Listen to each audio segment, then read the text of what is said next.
Well, hello, beautiful people. This is my first podcast. And Well, so I'm a newbie, so give me grace. My name is Alice William.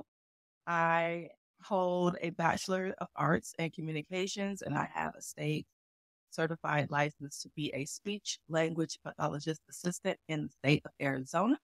I started my business as an independent contractor last April. So it'll be a year coming up, and it has been the best. It has been one of the best decisions that I ever made.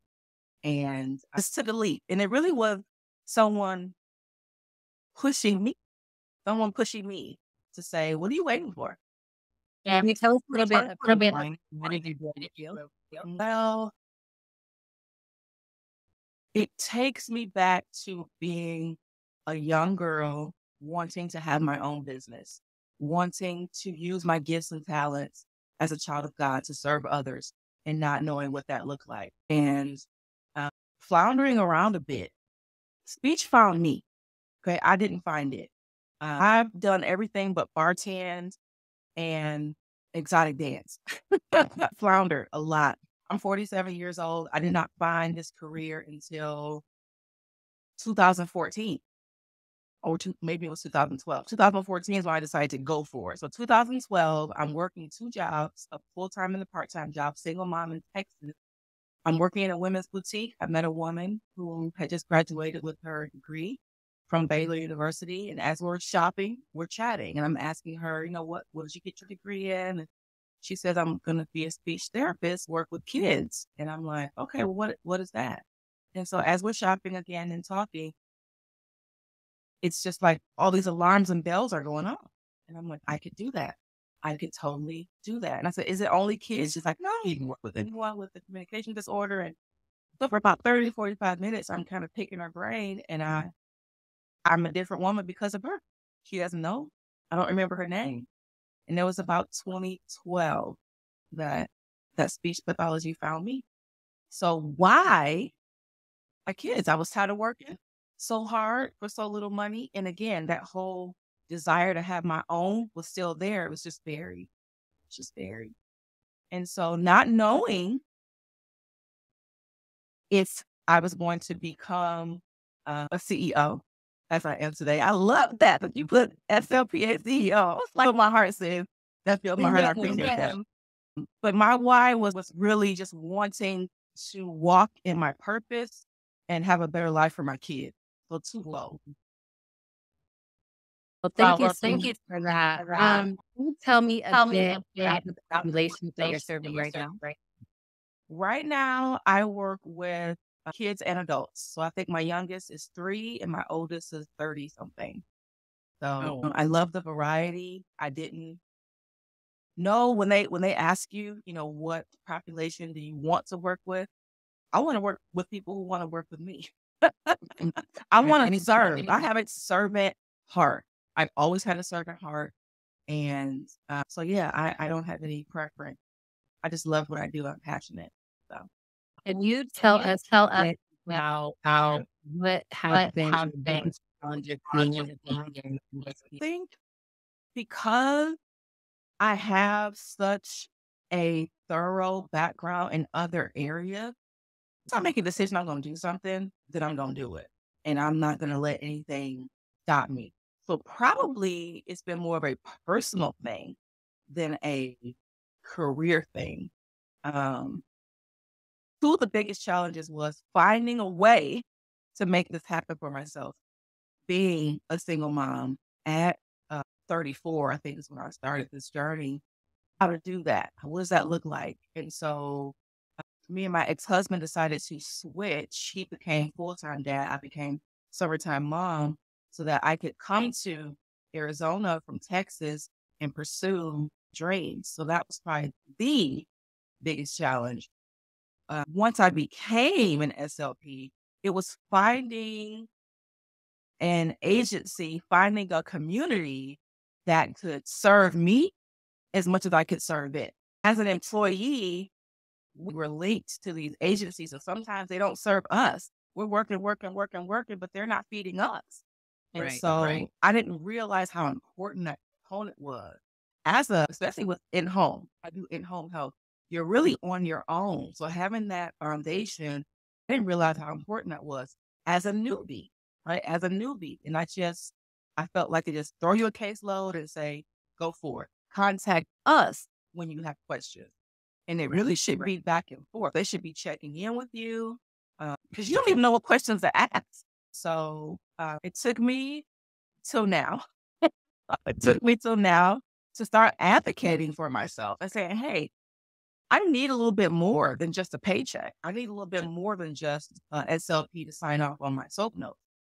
I'm not needy by any means as far as you got to babysit me, but I just wanted to feel like I belonged to something. And that's where Speech with Miss Alice kind of found its roots. It's like you just out here and you have to fight for what you need because what you need is different from what the other person needs. So me being independent gives me that ability, that flexibility to fight and look for what I want in a partnership. Career in communication before you started as a disability. I've had about 10 years within the healthcare system. So I found healthcare through a temp agency. I'm a big advocate of temporary placement because when you don't really know where you're going to thrive, maybe you just want a paycheck, maybe you just got to work somewhere. A temp agency has a plethora of opportunities and they kind of go, okay, you want to try this and what you do. And so I fell into healthcare, maybe over 10 years ago now, a long time ago. Started off as a receptionist at a healthcare insurance company in Michigan that no longer exists anymore. But make a long story short, that's when the lights came on. Prior to that, I did a lot of retail. I did a lot of customer service, headset behind a computer, calling me, complaining. I even did sales. I even called people to make sales. So I knew I didn't like that. Yeah. Fell into healthcare and that was it. I was like, I'm meant to serve. I'm meant to give back. I'm meant to help people.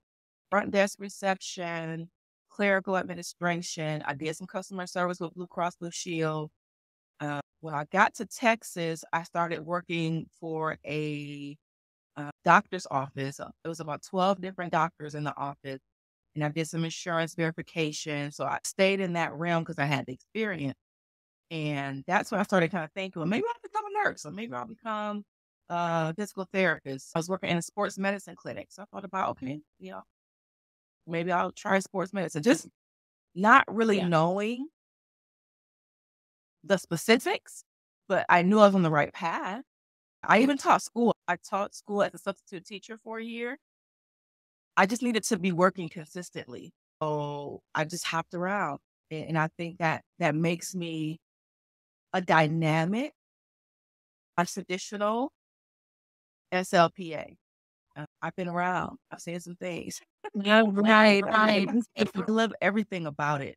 I would say probably the connection that I get to make with not only my client, but their families. I didn't realize that. I just thought me and the client were going to be in the session in this bubble. You spill into these families' lives if you allow yourself. I guess you could put up boundaries and not do that, but my heart's too big. If they allow me, if they let me in, that's my favorite part because I treat my clients as people, not diagnoses. I go, how is school? How is OT? How is PT? How's music therapy? Whatever they're into, it affects them as a whole, as a person. And so I really want to get in there if they allow me and get to know that client and get to know that family because that's how I treat my clients as a whole person. And everything affects communication. Everything affects communication. That's my favorite part. It's getting to the nitty-gritty of entrepreneurship. What is the story behind salad? The story behind salad? What is the story? So it's just a girl from Detroit, Michigan, wanting to have a piece of the American dream and not really knowing what that looked like, and searching for it in all places, under rock, behind walls, thinking somebody had to give it to me, right? Somebody this opportunity instead of it being born within me, instead of me creating it. It was always within me. Everything that you want is me preaching for a minute. If you're not believers, I'm sorry, but what's in you comes out. What you desire is already in you. And so speech with Miss Alice has been in me. It just, this time, this foundation, this fresh earth, these seeds to be planted for it to spring forth. And it took a very bold and courageous woman. Her name is Ebony Green. She is CEO of CASA Speech and Development. That's one of my partners. And I met her on Instagram as well. It's a tool, man. It's a tool. It's a tool. Yeah. She said, what are you waiting for? You have all the things that you need to do it. And she says, I encourage you to step out and become your own boss. And I'll help you. I'll help you in any way that I can. I'll support you in any way that I can. And I did it. I just stepped out on faith, and so I don't know how it's gonna turn out, but it's gonna be amazing. It feels so good to be here. Finally, I'm like, this is what I've wanted this whole time, and it was within me this whole time. Yeah, is all it takes is taking the first step. It's just looking for opportunity to grow and develop as an SLPA, and I knew that she had the platform for me to do that, but never ever anticipated her encouragement and her support in me as an individual. She didn't just see me as a paycheck. She doesn't just see me as a paycheck. And that's all I knew. That's all I knew. And so her looking at me different made me look at myself different. Like, wait a minute. Maybe I am. Maybe I can. I don't come from the most supportive home. So no one around me is saying these things, right? So if you're not hearing it, if it's not something that you're used to, it's foreign. It was very foreign. But it felt doable. Finally, it felt possible.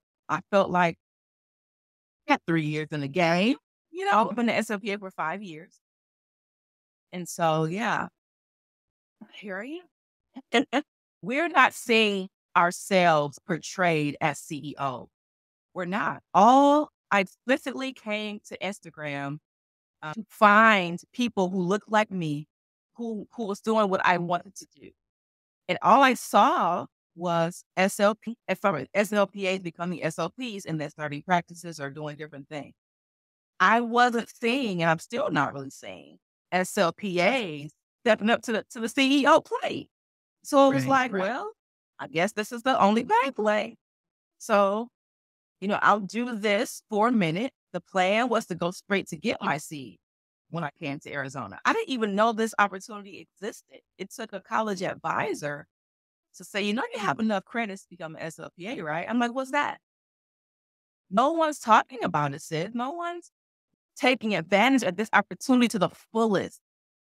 This is a fantastic and dynamic opportunity that can be fulfilling, that can be rewarding, that can be successful.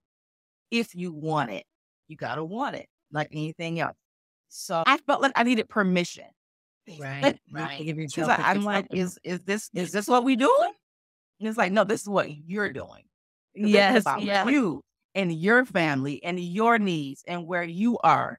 And at the moment, grad school is not possible. At the moment, not, the future holds big things, but at the moment, this is where it's at. Mm-hmm. And I started working with Ebony November of 2021. Took another 6 months of me saying, am I going to pull the trigger on this thing? Am I going to talk about it, or am I going to be about it? Hello. And that's where that spirit comes in. You can do all things. God doesn't give us a spirit of fear, just really lamenting and getting in God's presence and saying, okay, God, you ain't bring me here to leave me. Let's go. And here's another thing about imposter syndrome. You don't have to have it all figured out when you do it. You don't have to have all the I's dotted and T's crossed to do it. You can flounder, you can fall down and get back up. It's okay. It's okay. And I'm a very A-type personality. It didn't look like I thought it was gonna look. Like I thought I was gonna have a brick and mortar office, or I thought I was gonna be providing a tangible physical service or selling a product, because that's all I saw, kind of victims of what we see and what we consume.